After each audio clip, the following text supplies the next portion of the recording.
Sebagaimana yang telah kita maklumi yang bahwa Syekh Haji Muhammad Zaini atau sering disebut dengan Guru Sekumpul merupakan seorang ulama dan juga waliullah yang memiliki segudang karamah, yang mana karamah tersebut merupakan pemberian Allah kepada hambanya yang takwa dalam beribadah kepada Allah Subhanahu wa taala.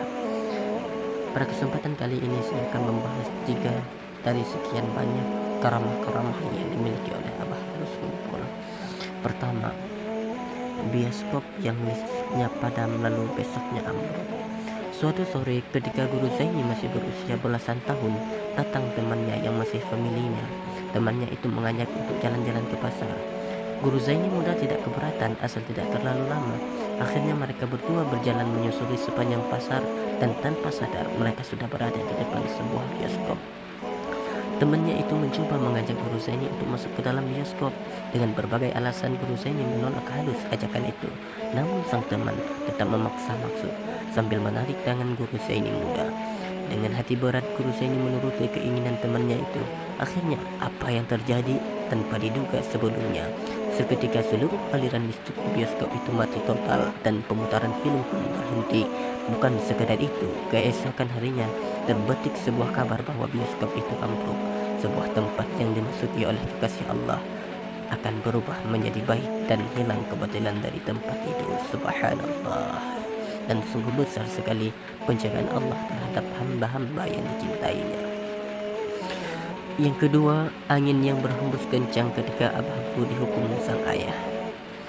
Abah Guru sejak kecil dididik dengan sangat ketat oleh orang tuanya. Sang ayah, Guru Abdul Ghani, selalu mengawasi sang anak dengan sangat ketat. Sedang melakukan apapun, sang ayah selalu memperhatikan dengan seksama agar jangan sampai sang anak melakukan perbuatan yang melanggar aturan syariat. Sampai suatu hari, sang ayah mendengar kabar Abah Guru melakukan sebuah tindakan yang kurang berkenan di hati sang ayah. Ketika Abah Guru sampai di rumah, beliau diikat oleh sang ayah di tiang rumah, lalu dupa dinyalakan di dekat wajah beliau, sehingga Abah Guru merasakan panas. Saat Abah Guru dihukum oleh sang ayah, alam pun menjadi ganjil. Angin beliau berhembus sangat kencang. Nenek beliau Salbiyah yang dikenal sebagai seorang wali majusuf memandang ada kaitan ganjilnya cuaca dengan dihukumnya Abah Guru. Beliau pun kemudian meminta hukuman itu disudahi saja. Dan benar, saat sang ayah menghentikan hukuman itu atas permintaan ibunya, cuaca menjadi normal. Angin yang semula berhembus sangat kencang tiba-tiba menjadi tenang. Ketiga, membuka kewalian seorang sayyid. Dikisahkan oleh Habib Husin Al-Aidrus dari Singa Mahakam, ada seorang sayyid yang setiap hari duduk di tempat perjudian sampai suatu saat ajal datang menjemputnya. Orang-orang kampung tidak ada yang tahu siapa dia sebenarnya. Di saat wafatnya, hanya istri dan anaknya yang menghadapi jenazahnya. Tidak ada satu tetangga pun datang. Tidak ada satu pun tetangga yang mau memandikan, mengkafani, mensolatkan jenazahnya. Sang istri menangis melihat keadaan suaminya. Ia pun berdoa, "Ya Allah, bagaimana dengan jenazah suamiku? Apakah aku buang ke sungai Mahakam ini atau aku biarkan sampai membusuk? Engkau yang maha luas rahmatmu, berilah petunjuk." Tiba-tiba masuk seorang tampan tinggi rupawan mengucapkan salam. "Assalamualaikum ya Syarifah." Tampak puluhan orang berjubah dan berserban mengiringi di belakangnya. "Waalaikumsalam warahmatullah," jawab Syarifah. Saat melihat sang guru, si Syarifah tersentak kaget bukan main. Yang datang adalah Al-Imam Al-Qutbul Akhwan Asy-Syaikh Muhammad Zaini bin Abdul Ghani, Guru Sekumpul. Syarifah bertanya, "Kapan pian ke sini guru?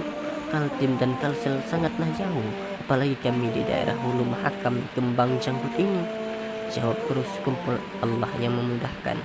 Tiba-tiba dari luar banyak orang kampung datang dan terperanjat seketika tahu yang datang adalah Guru Sekumpul.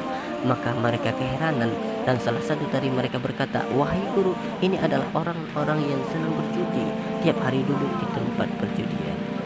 Guru Sekumpul tersenyum dan berkata, "Apakah kamu melihat beliau sendiri main judi atau beliau cuma duduk-duduk saja di situ tanpa main judi?" Sang penduduk terdiam. Kata Abah Guru Sekumpul, "Kemudian beliau ini yang tiap hari kalian lihat di tempat perjudian adalah seorang zuriat Rasulullah Sallallahu Alaihi Wasallam. Beliau ini yang jadi penyandang bala di kampung sini. Beliau ini yang setiap malam pada saat kalian tidur, beliau bangun dan salat tahajud mendoakan kalian." Beliau juga yang rela setiap hari duduk di tempat perjudian, berzikir dan memohon ampun untuk para penjudi agar mereka sadar. Tapi kalian tidak tahu, kalian cuma melihat dengan pandangan zahir saja. Beliau tidak terkenal dalam pandangan masyarakat bumi, tapi sangat terkenal di langit. Maka para penduduk menjerit dan menangis. Yang biasa berjudi langsung sujud dan memohon ampun kepada Allah. Lalu jenazah beliau dimandikan, dikafani dan disolatkan hingga diantar ke pemakaman. Hujan pun turun dengan derasnya usai pemakaman.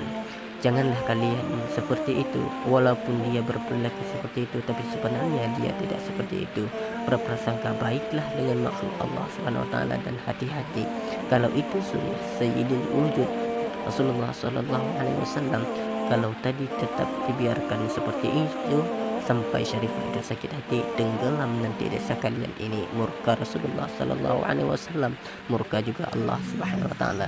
Setelah itu Abah berkumpul beserta rombongan pamit pulang naik kapal. Ada yang aneh, kapal yang ditumpangi Abah berkumpul beserta rombongan itu tidak nampak lagi di Kaltim.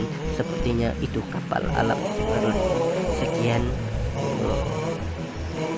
tiga karamah dari sekian banyak karamah Abah terus kumpul. Semoga kita dapat mengambil mau'izah dan juga pelajaran dari kisah yang kita rangkul. Akhirul kalam, assalamualaikum warahmatullahi wabarakatuh.